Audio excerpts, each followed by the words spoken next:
Welcome to the Run for God Run Club, where you will find God in a runner's space.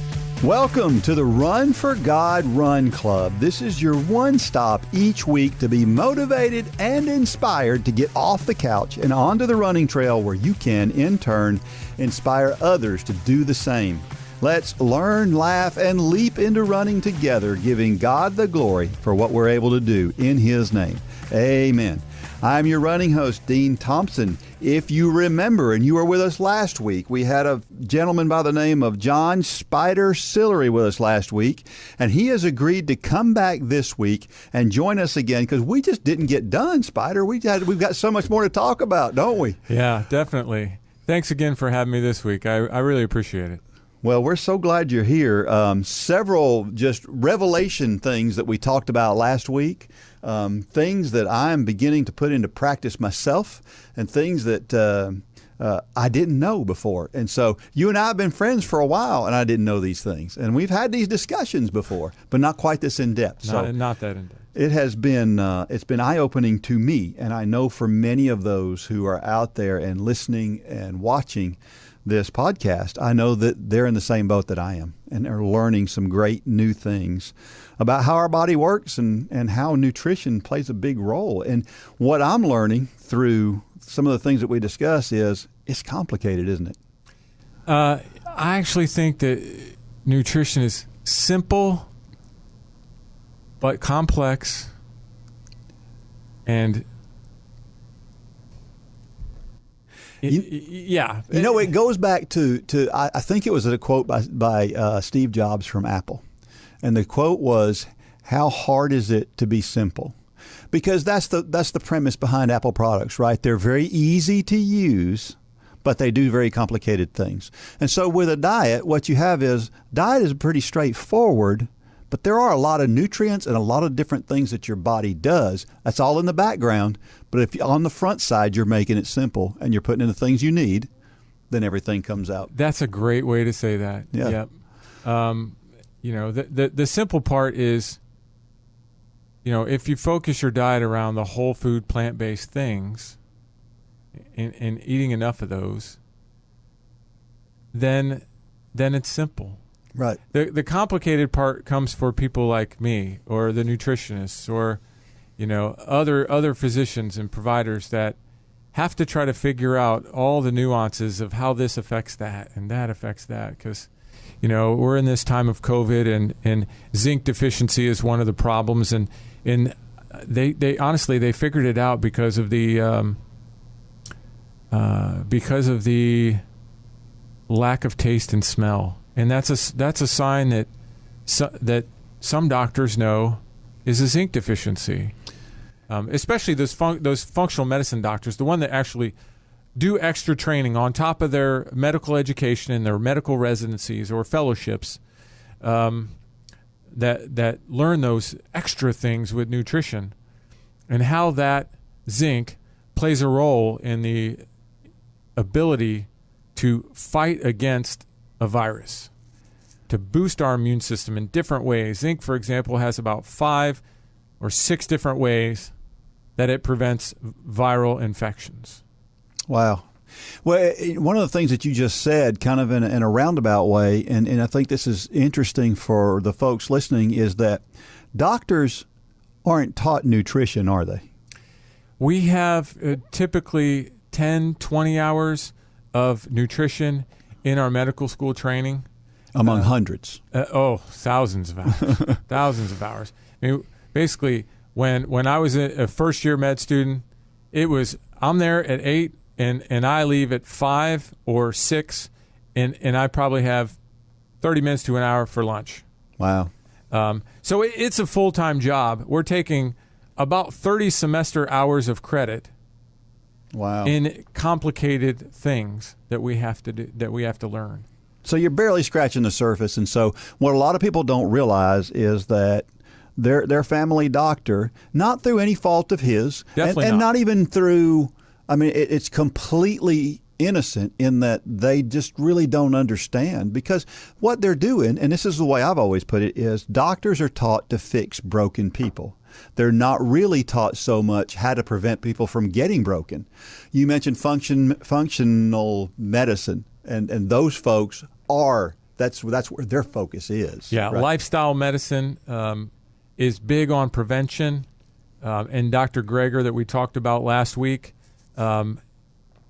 is a lifestyle medicine provider. There are definitely others. He's definitely one of the top ones to get the word out and do the research on what clinical studies have been done and getting that information back to the general population as well as to providers. Yeah. Well, as always, remember that you can email me at dean@runforgod.com if you've got questions. I'm sure. Listen, I can get a message to Spider. You got one for him, send it to me. I'll get it to him. We'll get a question answered one way or the other. I'll do my best. And if you don't know about Run for God, please go check us out and learn more about what Run for God is and about who we are. As always, we are proud to be sponsored by the world's greatest digital music platform, J Radio. You know that moment when you're running and you settle into that perfect pace, and then the next song comes on? Don't let that happen again. With the new J Radio, you can trust us to make sure that the next song in your playlist will help you keep up that pace. Check out the Radioactive station on J Radio for all different genres of workout music handpicked for you while you run. Start listening now at jradio.com.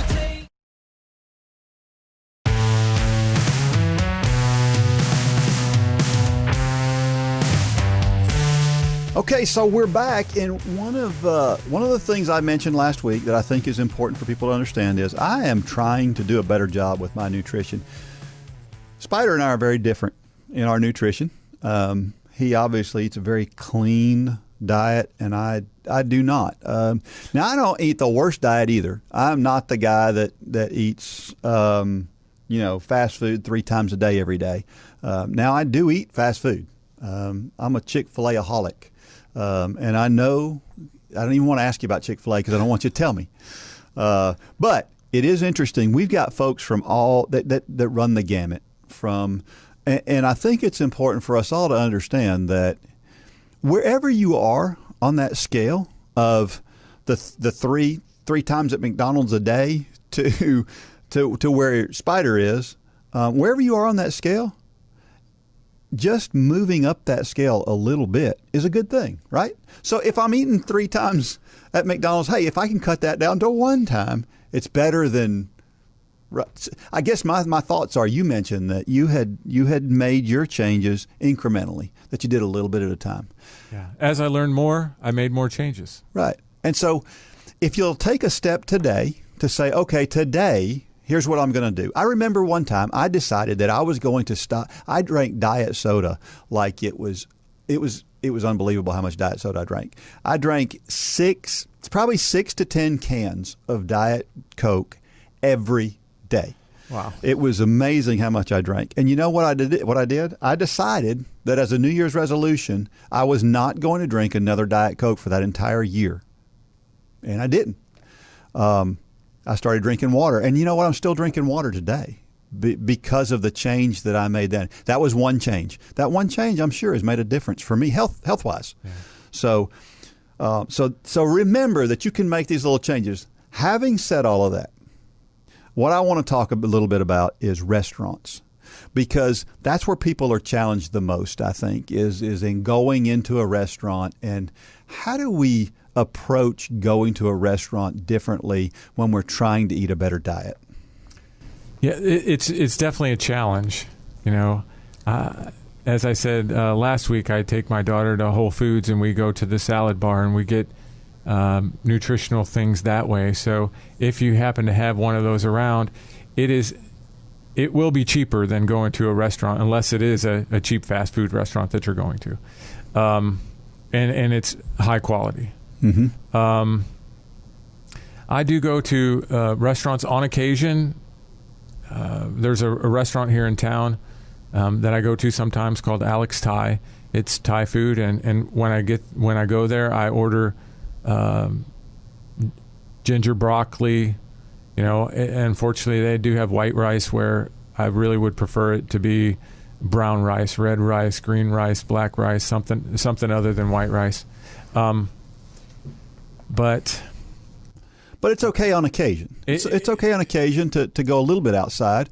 But as like you would say, eating that white rice is better than eating the French fries. Yes. So, and here's an interesting thing. I'm just going to kind of throw you for a loop here. We're going to go back to beans. Okay. Beans have something called the second meal effect. So not only do they affect you in your current meal, for example, if I had beans with that rice, the white rice is going to increase your insulin, increase that blood sugar fairly quickly. That's not the case with like red rice, for example. But if I have beans with it, that insulin spike doesn't occur as high. And the more beans than rice you have, the less insulin spike you get. And the thing I was getting to was this second meal effect. So not only if I eat beans tonight for dinner, tomorrow morning, whatever I eat, I won't have the same blood sugar spike that I would have had if I hadn't eaten beans the night before. The second meal effect. The second meal effect. So it could be, you eat beans for lunch, and then your second meal is dinner, or you could be eating dinner and the next morning. And one of the reasons is the fiber content and the fact that you're breaking down this bean. It produces something called propionate, these bacteria in your intestines, which are extremely important for our health. We have more cells of bacteria in our body than we have cells of our own body. Wow. It's amazing. But anyway, these bacteria produce this propionate, which kind of slows down the flow of what we eat. So the slower something flows, the more time it takes to break down. The less time, the less effect it's going to have on increasing blood sugar or something like that. Yeah, that's interesting. So we talked about restaurants, we've talked about all other things, but one thing we haven't talked about is we've talked about how you get some of those vitamins and minerals through your food. But what about supplementation through taking some type of a multivitamin, or I think that you mentioned that you take vitamin B12 because that's a deficiency in the particular diet that you follow. So tell us, how are we to look at vitamins and supplements? Well, like you said, I do take vitamins. I take B12. I've got a fracture now. The doctor prescribed me vitamin D, which I actually was already taking, so I didn't fill the prescription. And my vitamin D level was within the normal range, but it was not optimal. Normal for vitamin D is 30 to 100, and my vitamin D was 42. My doctor said that was the highest vitamin D level that she had seen without someone supplementing. And that was me running outside without my shirt on in the spring. So even I'm on the low end of normal, despite the fact that I'm outside and running in the sun. So I'm trying to optimize. So I do think there's a need for supplements. I also take chlorella tablets, which is an algae. Sometimes I'll take an algae-based omega-3. Right now I'm taking it. It reduces inflammation in our body. And then, sometimes there may be certain nutrients that somebody is genetically has a problem with. Some people have problems with B vitamins, folate, different things that their genetics just happens to play a role in. So if you have a problem, if you're feeling healthy and everything's good and you're eating healthy, you might not need anything else except for that B12 if you're eating a whole food plant-based diet, unless you have duckweed.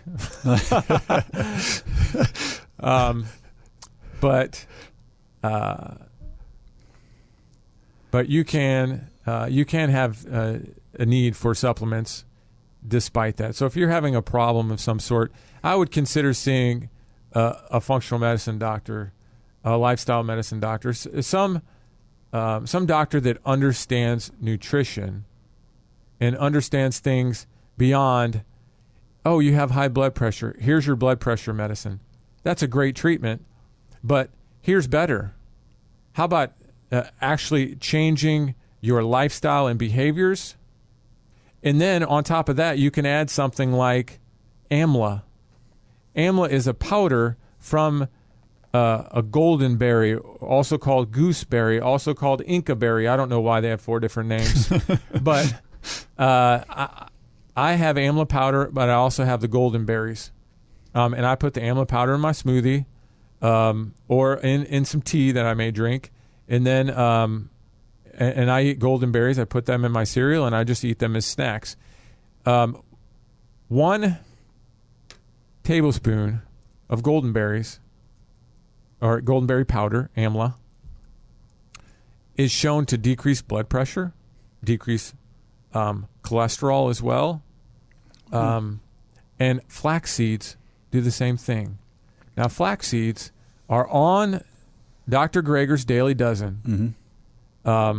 Specifically. That's the only thing that's on there specifically. Yeah. They are extremely high in anti-cancer lignans, and they provide a high amount of omega-3 fatty acids in the form of ALA. But it is also shown to decrease blood pressure and decrease cholesterol. So there you have 2 nutritional things that you're really not getting any side effects other than good nutrition from. Whereas these medicines, lisinopril, for example, is one common one. Your lips can start to swell, and it's called angioedema. You take a beta blocker like metoprolol, you may start feeling more tired. Your heart rate is going to get slower. I'm not saying you don't need those medicines. Maybe you need those medicines, and maybe you start taking amla and changing your lifestyles and taking flax seeds. But maybe after a while, you'll decrease your dose of that blood pressure medicine. Yeah. You'll not need that statin drug. Statin drug side effects, I think it's about 60% of people, or 60%, you're at increased risk of developing diabetes. Wow. Just due to the drug. Yeah. So let's see, changing our lifestyle and eating things that are healthy for us, or taking this drug that can potentially lead to another disease. Again, I'm not saying you don't need these drugs. You may very well need these drugs, and they are very important. And physicians do a good job providing those. But take some onus on yourself. You can do some research, listen to some podcasts from Dr. Greger.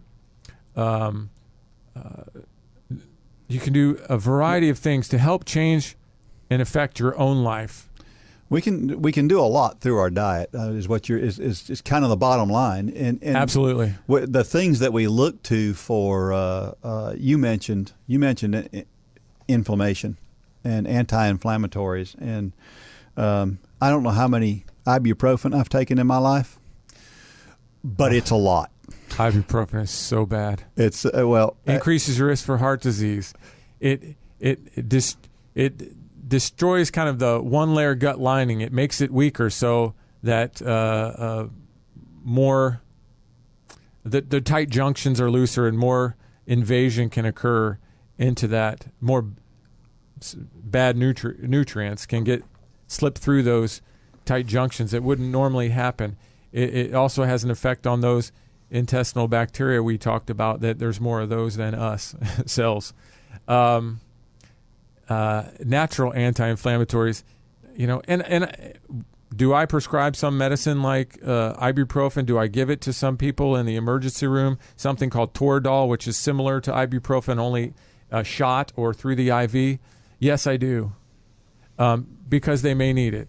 But I also recommend things to people as they leave the ER, and they may think I'm crazy, and that's okay. But I recommend things that are anti-inflammatory, like ginger root. So ginger root, we talked about, may help decrease weight, but it also is an anti-inflammatory. Turmeric. Turmeric has a bunch of different things it's useful for, and one of them's anti-inflammatory. In these things, you can buy a big bag on Amazon of ginger root. You can buy a big bag of turmeric, and you can actually make something called golden milk. Now, I drink hemp milk that I make myself because it's cheaper. And so sometimes I'll throw some turmeric and some ginger root and a little pepper. The pepper helps the turmeric absorb more quickly.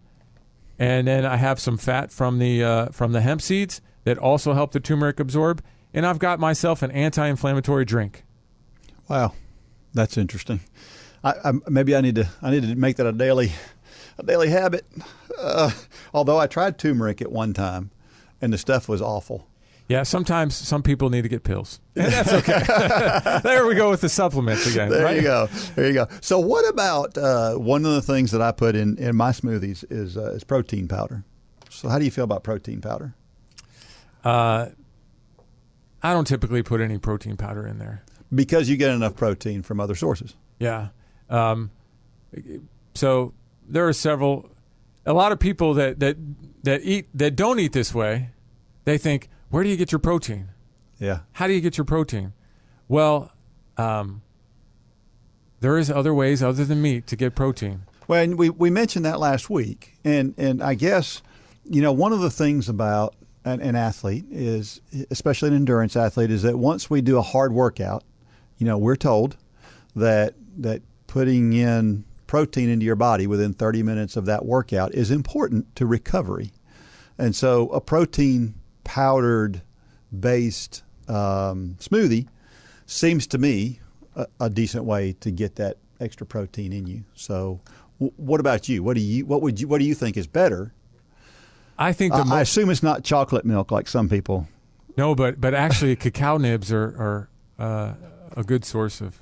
What's that? Cacao nibs, which are kind of like the natural chocolate. Okay. They're really actually kind of healthy for you. Have a lot of phytonutrients. Do they have those in Snickers? I don't think so. Ask the question again. You got me off track. Well, I just said that protein powder is something that I use after a workout, post-workout, because after a workout, you want to get protein into your body within 30 minutes of the workout to help you speed your recovery. Certainly, the sooner you eat, I have a master's in exercise physiology. The sooner that you eat after a workout, the more nutrients you are going to be able to absorb. I don't do protein powder. I think the most important thing to have after a workout is a high antioxidant food. Whether it's a marathon, a hard workout, something else, you eat a high antioxidant food. And those golden berries that I love and that I buy, that snack, they are one of the highest antioxidant foods that exist on the planet. Yeah. A lot of people think that blueberries are very high antioxidant. I think there's a list. It's in a journal article. You could type out PubMed and do 3,100 antioxidants, and it'll come up with a journal article if you do that on PubMed. And it'll list processed foods, natural foods. It'll list many different things that you could look at. And my numbers are probably off a little bit, but blueberries, a lot of people think blueberries, yeah, those are high in antioxidants. And they are fairly high in antioxidants. Blueberries, I believe it's somewhere around 4 is the number. Maybe 9, somewhere around that, less than 10. Right. Which is a good number. Mm-hmm. Golden berries, 260. Holy smokes. And that's per 100 grams. And 100 grams of golden berries, I believe, is about a quarter cup. Wow. Which is one serving. So. Wow. Go out there and get some of those. Man, get man. Antioxidants in right after your workout. Your body will recover so much faster. Hey, listen, it's that time of year when we start looking for people to share their stories, and we want you to share your story with us through the Devotions tab in Run for God. But there's another place to share your story, and that's with the Big Share app. It goes straight to Come On, Let's Go, which are some nice videos. And boy, if you want to hear some inspirational stories, go to Come On, Let's Go, based right here at a Partners for Christian Media. And you'll find some stories that are absolutely amazing. As a matter of fact, one of the amazing stories you'll find Mitchell's story about Run for God. So go on out there, check out the Big Share app, and come on, let's go. There is power in people's stories. It's a challenging time. What do you do when everything you believe about God is being tested and God doesn't look like the good father that he says he does? You've got layers and layers and layers of hate in your heart. It takes God to clean it out. Your story can help encourage others around the country, just like these stories have. You can walk through a simple process of sharing your story with the Big Share app. Download the Big Share app in your app store to start sharing hope with others.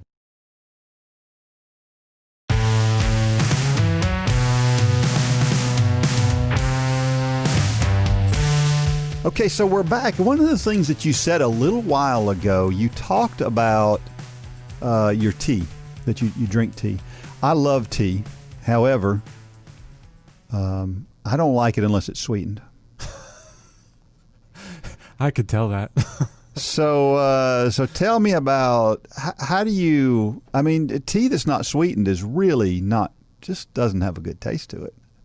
So depends on what kind of tea you have. There's a lot of different kinds of tea. Yeah, well, I haven't found the one yet that I like without sugar in it. And once you decrease the sugar, also your taste buds will change. Yeah, and you will more like different things. Yeah, sugar is actually more addicting than cocaine and heroin.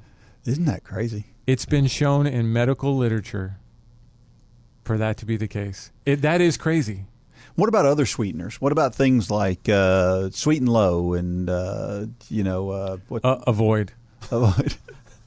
I think that if you need a sweetener, I think true stevia leaf extract, not Robodiacide A, which is either a Pepsi or Coke product. Yeah. I think stevia leaf extract is probably okay. Okay. Well, I use it, so okay. I would think it's okay. If I knew different, I wouldn't be using it. Right. And what about honey? Well, honey is definitely not vegan. I'm not saying I'm vegan, right? I'm whole food, plant-based, and occasionally I'll do honey. But blackstrap molasses has actually, I believe, a lot of iron in it. Huh. So you get some nutrients from that. So I used that in a recipe recently. Never thought about that. That's interesting. But those aspartame and sucralose and those sort of things, they disrupt the intestinal bacteria that we talked about, and those intestinal bacteria are very important. Yeah. For our immune system. Wow. And for our just health in general. Well, and talk about the immune system. There was not too long ago, well, it's probably been a few months ago now, but I remember you sharing a post about the immune system.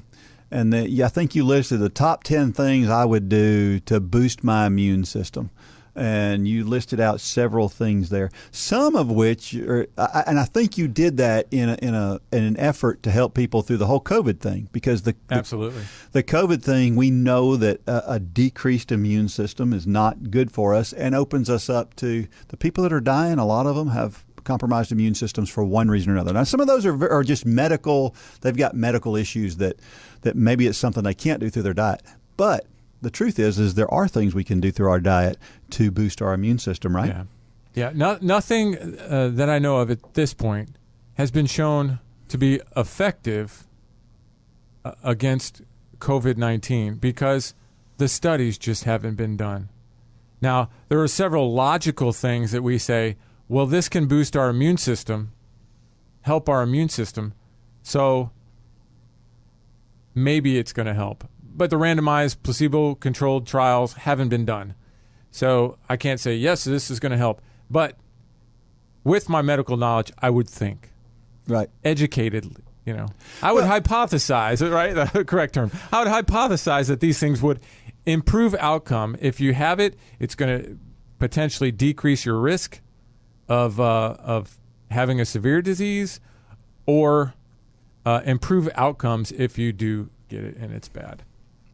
And zinc was one of those. Right. And the hospital here in town, Erlanger, they started giving patients zinc, which many other institutions, hospitals have began doing for patients. And that was on this top 10 list. That was certainly one of them. Vitamin D levels. Many people, and the darker skinned you are, the more likely you are to have vitamin D deficiency. Oh, wow. But again, we looked at those NHANES data that we talked about, and it was, I believe it was 94% of people, just to reach 50% again, are deficient. So vitamin D is extremely important in our overall health, decreasing cancer risk, improving immunity, bone health. Chlorella, I think, was another thing that was on that list. Chlorella, yep, I put that on the list. That helps to increase what's called secretory IgA, which is basically our immune system working, releasing this stuff into our intestines to help kind of protect our intestines. Which is the big part of the big immune system. Those bacteria in our intestines are huge for our immune system, so it's trying to help protect that. So not only is chlorella a complete protein, not only does it have some omega-3s in it, not only does it improve recovery, it does boost our immune system. And speaking of teas, I had green tea on that list too, right? Yeah. So something called EGCG is a compound that's found in the green tea.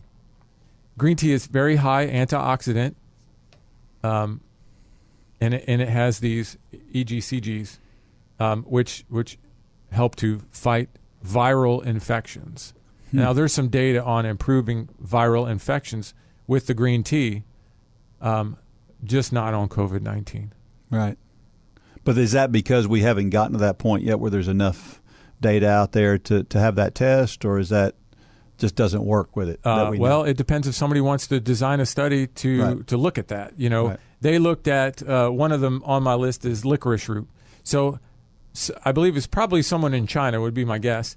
When SARS, the original SARS, which is a coronavirus, came out, they did a study on the effects of licorice root on the SARS coronavirus, and improved outcomes in the patients that had licorice root. Now, that's not something you want to necessarily have every day, but you can have yourself a licorice root tea, and that's going to be enough licorice root to potentially help.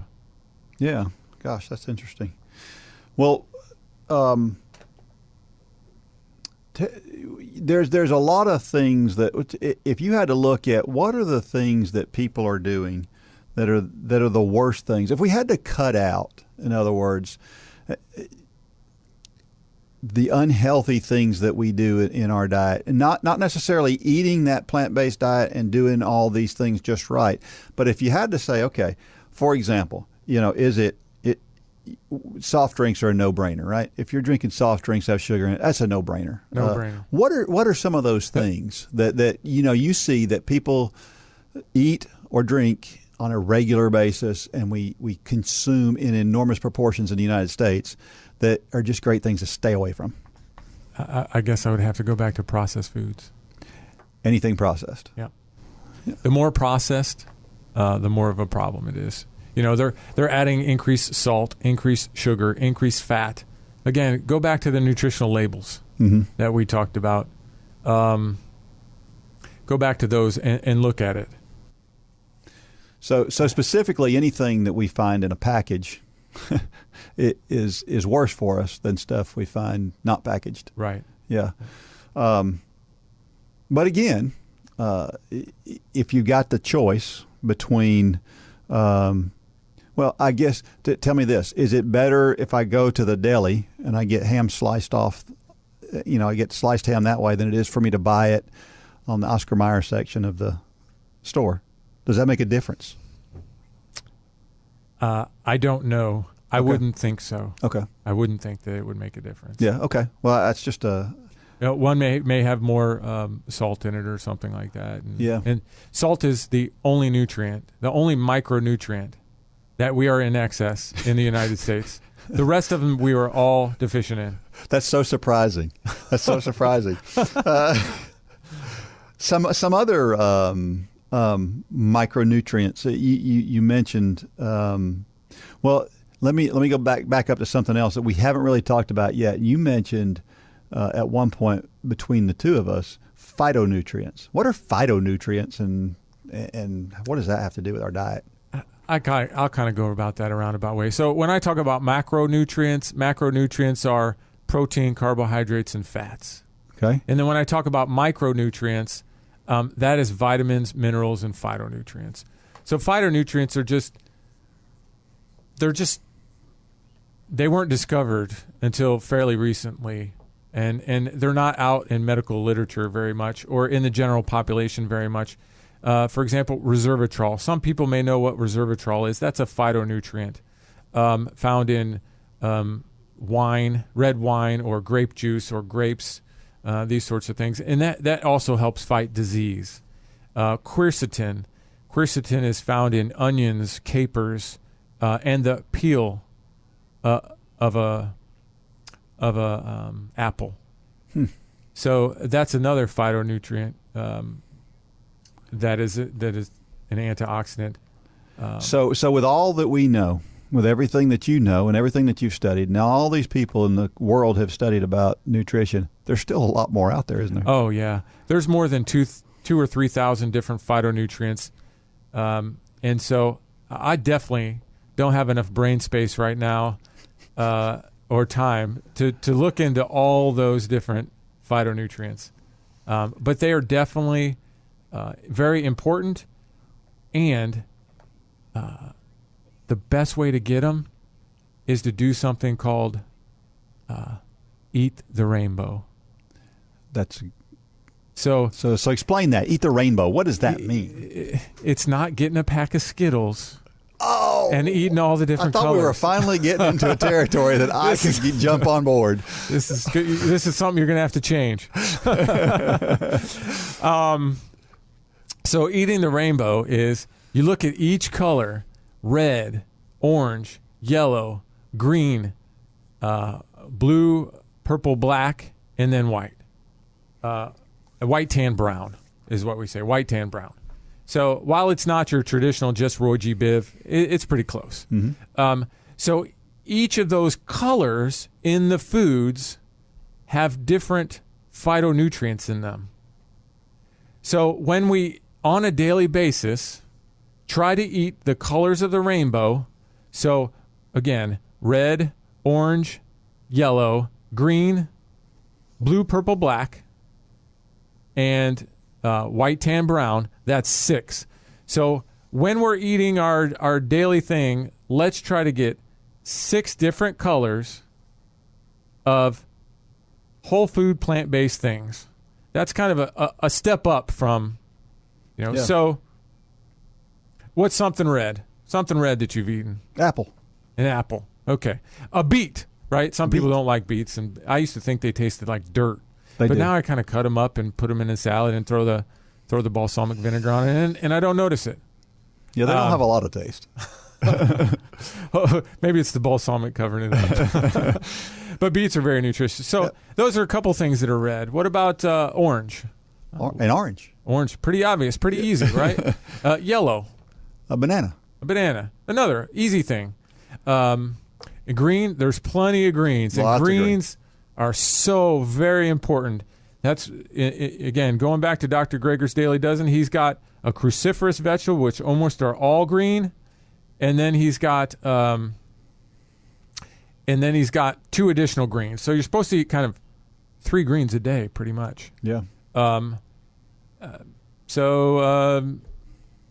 did I have this? I I made myself a dillweed rice that I ate for kind of a snack before I came in. Yeah.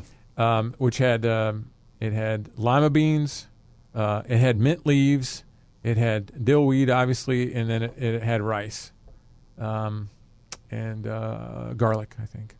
Wow. And so I blended all that up. So I got some greens that way. Again, I eat kale. I eat mixed greens. So the greens should be easy to get, despite the fact that we don't traditionally get them in our standard American diet. Yeah. Blue, purple, black. Boy, that can be the hardest one. Yeah. Yeah. I can think of blueberries. Yeah, blueberries, blackberries, black raspberries. How about purple cabbage? Purple cabbage. Purple onion. Well, they're technically, I think we call them red onions, right? But I think that falls in the purple category. Okay. So there are some things that we can do, and then white, tan, brown. A daikon radish. Radishes. That's another thing. Another thing. Oh my goodness. Radishes are cruciferous too, so that's good. Yeah. But white and beans are actually included in this. So okay, you got several. You can eat, for blue, purple, black beans, white, tan, brown, pinto beans. Yeah. So we can find these things. Yeah. Out in the Aldi's or Walmart or some other place that we can get them cheaply. Or if we have the budget and availability, we can go to Whole Foods or somewhere else that we can get them organically. Yeah. One other thing I want to talk about before we go to a break is I've had a lot of overweight people come to me, and for some reason people like to ask me questions about nutrition, of which and I tell them, I'm very upfront with them. I'm probably the wrong person you need to ask. But a question that a lot of people have is, I'm overweight and I don't eat much as it is. And so how am I going to lose weight if I'm already eating just not barely enough to survive? How do I lose weight? So can you speak to that person who's out there going, I feel like I'm starving myself now and I'm still not losing weight. What do I need to change? Unfortunately, the starvation method of weight loss doesn't work. Never has. Nope. What it does is it decreases your metabolism and actually starts eating your muscle. Your muscle is one of the most metabolically active parts of your body. So you start decreasing muscle mass and increasing fat mass. Your percent body, your weight may or may not go down, or may or may not go up, but your percent body fat is probably going to go up if you're doing the starvation diet. Which is unhealthy. Certainly. So you're definitely not getting those essential nutrients that way, right? So eat nutrient-dense, low-calorie foods. So again, it's those vegetables, those beans, those whole grains. Yeah. Those things are going to help to fill you up, feed those intestinal bacteria, good things that they like to feed on and help your body. Staying away from those artificial sweeteners like sucralose and aspartame. Those things actually harm those intestinal bacteria, and people are at increased risk of obesity due to diet. And every diet food in the world has one of those sweeteners in it, right? Or they'll have, or it'll say something like fat-free. Well, number one, we do need fat. Right. But number two, what they do in fat-free foods typically, or traditionally, or most of the time, is they just increase sugar. Yeah. Which, again, is a problem. And eventually turns to fat, correct?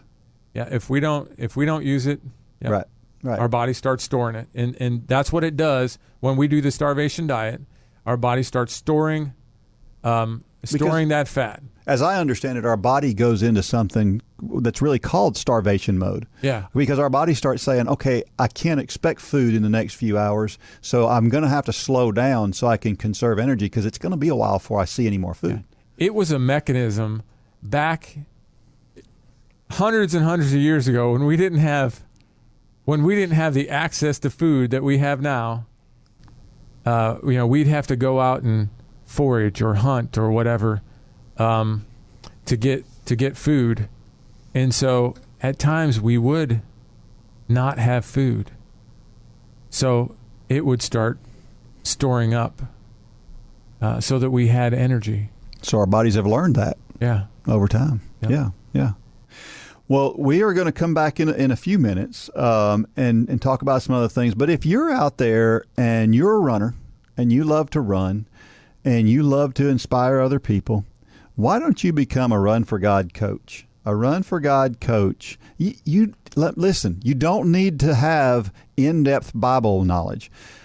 When you get an instructor kit, a kit that will help you teach that class, you've got all the material you need. It walks you through from A to Z everything you need to know, and so you don't need to be incredibly knowledgeable about running or about the Bible if you want to become an instructor. So we give you everything you need. If you're just willing to help people, that's all we need is a willing heart. So go out there and look at becoming a Run for God coach today.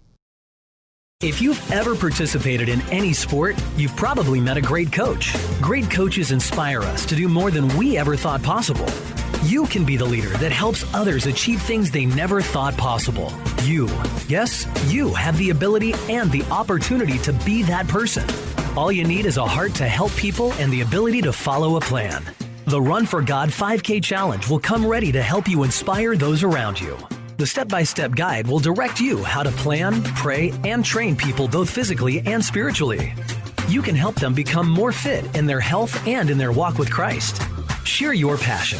Go to runforgod.com to find out how to inspire others to accomplish big things.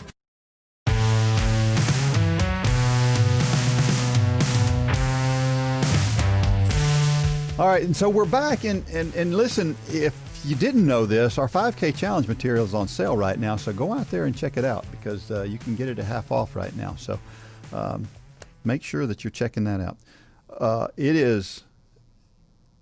We're going to continue with Spider and ask a few more questions, and then we'll wrap things up. But let me ask you this: if you had to have just 5-ish foods for the rest of your life, what would those be?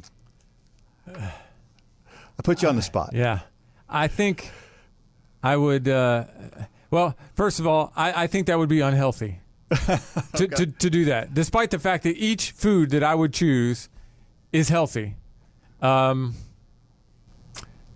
think it's just it'll lead to at some point some nutritional deficiencies and things. So let's see. Well, I eat oatmeal almost every day. Okay. In the morning for breakfast, and typically I would add in maybe some raisins, dried apricots, golden berries, some hazelnuts or some almonds or walnuts or something like that, and then a bunch of spices. So obviously I wouldn't be able to do that because I just have one food. But I would stick to oatmeal because it's a whole grain. Right. Then I would say, I would probably say kale. I eat kale 4 or 5 times a week. I eat other greens too, in its place. But it's just so packed full of nutrition. Yeah. That I would choose that. I would also choose golden berries. Okay. Golden berries taste like Sour Patch Kids. Oh, really? I've never had them. To me, I remember having that, junk as a kid, and to me, they kind of taste like that. They're a little sweet, a little sour. I think they taste good, but they're a berry, which is one of the most nutritional fruits, and they have such a high antioxidant capacity to help. The antioxidants are used to fight what's called free radicals.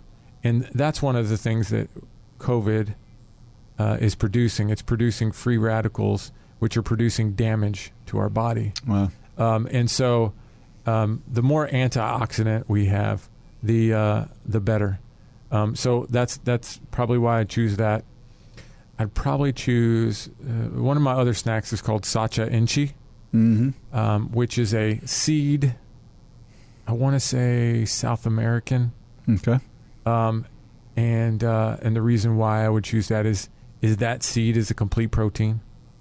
Okay. That seed has omega-3 fatty acids. Is that a small seed, a big seed? How do you consume it? It is probably, I'd say it looks kind of like a disc. Yeah. Smaller than a penny as far as circumference-wise, but a little thicker. So do you eat it plain like nuts? Or? Yeah, I eat it like nuts. Okay. Mm-hmm. All right. But I can put it on my salad or whatever. I'll put it on my kale since I only get 5 or 6 things. All right. Let's see. Let's see. How many do I have now? Kale, oatmeal, golden berries, Sacha Inchi. I would probably pick black lentils. Black lentils. Yeah. So beans are technically. A bean is a legume. A lentil is a legume. Peanuts are legumes. Cashews are legumes. Those are not nuts. Well, peanuts, despite the fact that that's their name, they're not actually nuts. They're legumes. Cashews are not nuts. They're legumes. But I would probably go with that. Okay. All right. That's 5.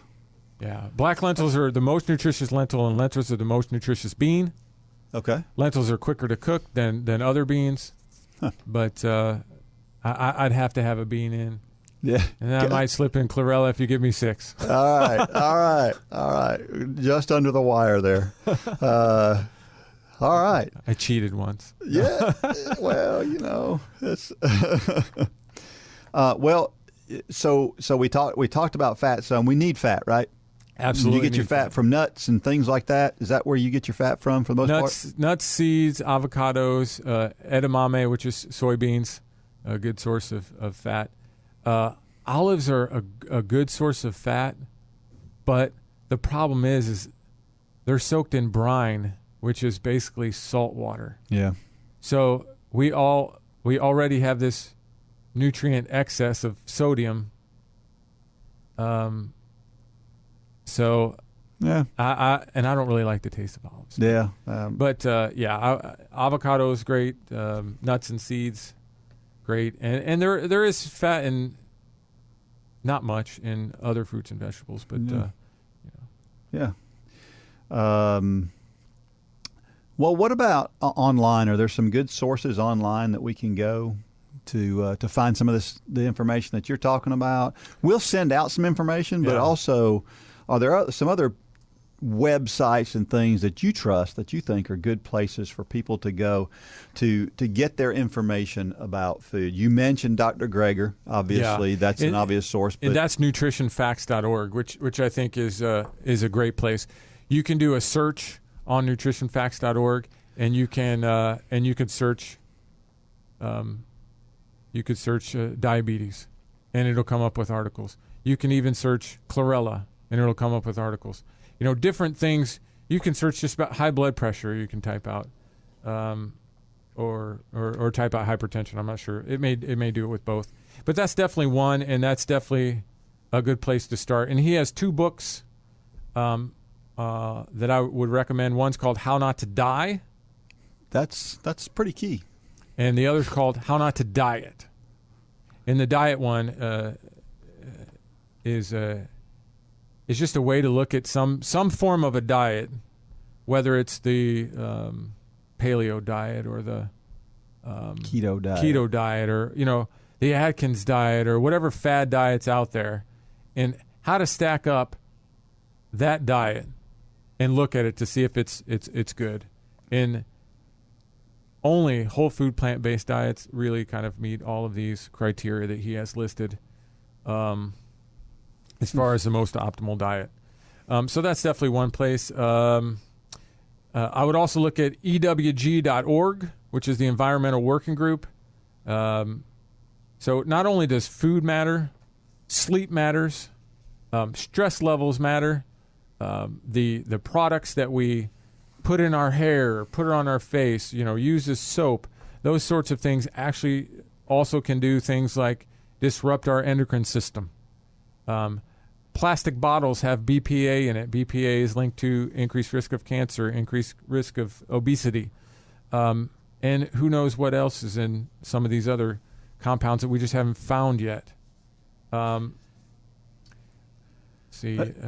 those are some good resources. We just got a little bit of time left, and I wanted to talk about one last thing that I think is important to everybody. It's especially important this time of year, and that's hydration. That's a key word for any endurance athlete these days. And to be honest with you, I've read a book. It's called Waterlogged. I don't know if you ever read it. No, haven't read that one. But, it's by Dr. Tim Noakes from South Africa, who's written a lot of running-related things. He wrote maybe one of the best medical running books ever, The Lore of Running. But he talks about how, yes, hydration's important. He explains why it's important. It's a big, thick book, and that's all it's about. It's crazy how much information that guy can pack into a book. But he contends that a bigger problem in endurance sports is hyponatremia and people dying from too much hydration. Yeah, absolutely. People can die from hyponatremia, which is low sodium, is what that is. Right. So I know we talked about most of the people have an excess of sodium, which is very true. But when you're exercising and you're sweating, I know that personally, I don't personally sweat much. So, but when you start out the summer and it gets hot, you sweat more, and then you start becoming adapted to it. But some people sweat more than others. It's just a genetic thing. So even I, a person that doesn't sweat very much, I will have a white, gritty material on me sometimes when I dry off after a run, and that is electrolytes. Mm-hmm. Sodium, potassium, magnesium, all sorts of other electrolytes. And so not only are we losing water to help cool our body by sweating, we're also losing those electrolytes. So hydration isn't just about water.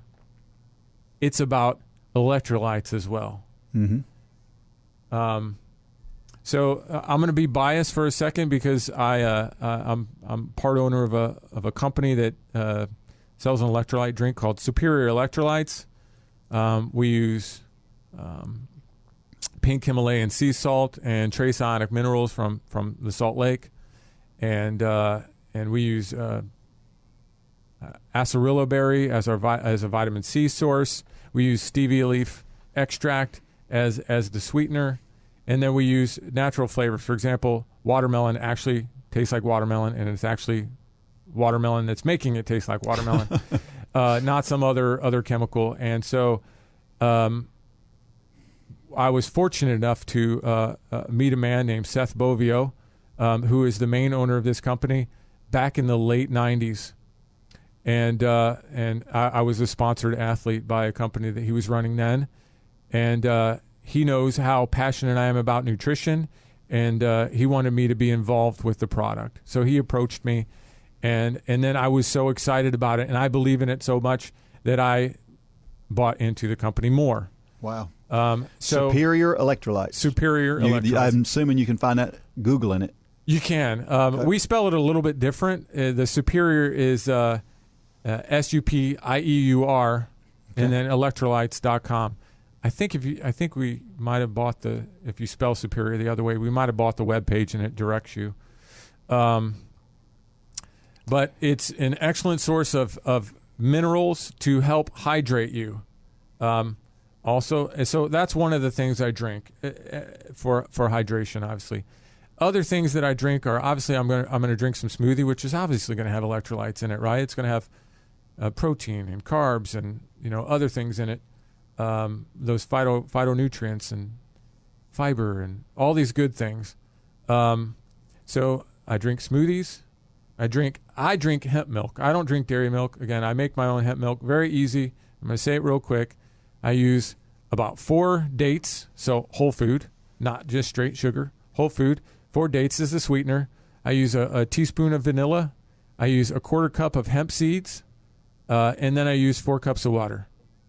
And then it lasts about 3 days, but that's only 4 cups really. So I usually need to make it more than every 3 days, and I put that on my oatmeal, and I drink that, and then I drink different teas. The green tea, the hibiscus tea is extremely high in antioxidants. Little side note, other ways to get high antioxidants is to use spices. So your food, not only will it make your food taste better, it'll use spices. But kind of back to hydration. So those are the main things that I drink. Okay. The superior electrolytes, the water, the teas, and then the smoothies. So that's how I like to stay hydrated. But if you're out there and you're racing, take some sort of electrolyte, drink every opportunity. When I raced marathons, I haven't done one in a while, I would take it mile 1 or 2 or whenever the first run station is. Now, I'm not going to guzzle. I'm going to take sips, and then I'm going to, toss my cup or, try to make it into the garbage can. I try to do that in all the races. Because that guzzling idea and where people get 2 or 3 cups of a drink at every aid station, that's where you get into hyponatremia. Yeah, and that's just going to slosh around in your belly too and create problems there. You can get cramps from having too much fluid. And so if you just continue to take small amounts at every different aid station they have, because it's going to take time for the stomach to absorb and empty. Yeah, that's interesting. So staying hydrated is not a during the run thing. It's a 24-hour-a-day thing, correct? Yeah, it's absolutely. I mean, you be hydrated before you start. Not waterlogged, right? Right. Because that's going to make you probably perform worse if you're waterlogged before you even start. But stay hydrated. Make sure you're. Typically, we would say your urine's clear before you start. But obviously, if you're taking any sort of supplement or something, that may make your urine yellow. Yeah. And then during the race, even if it's a 5K, doesn't hurt.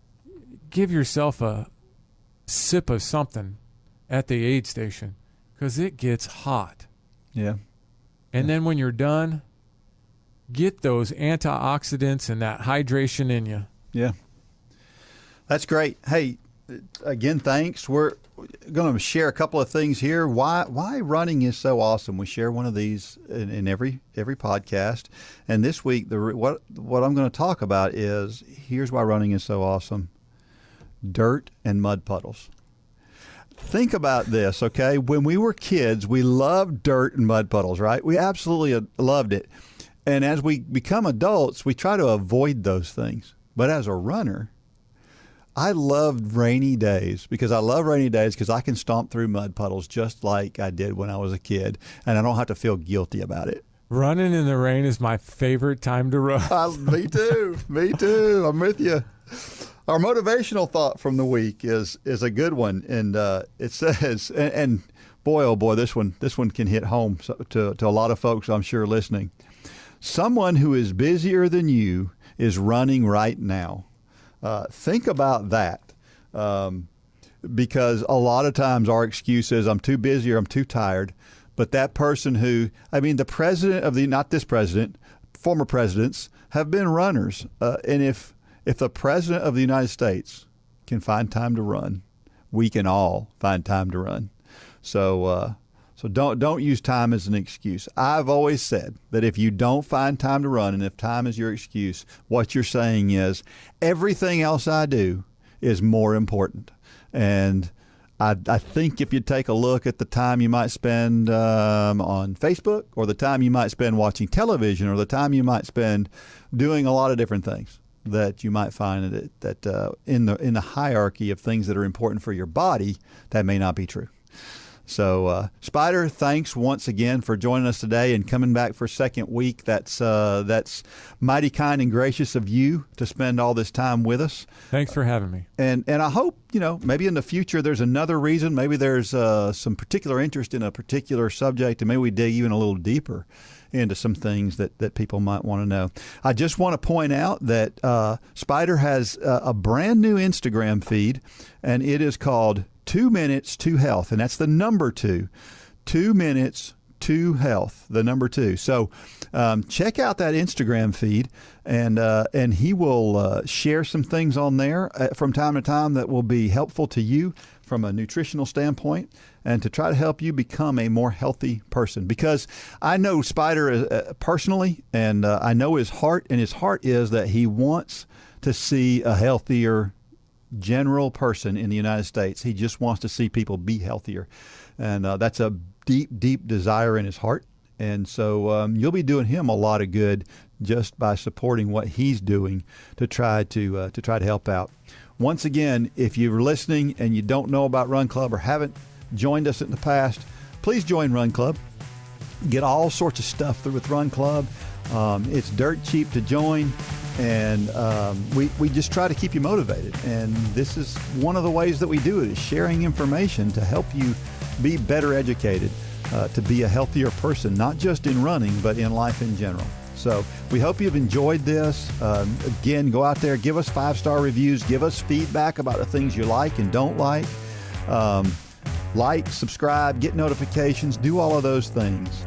And may God bless every step of every run. Now, go out there and shine your light.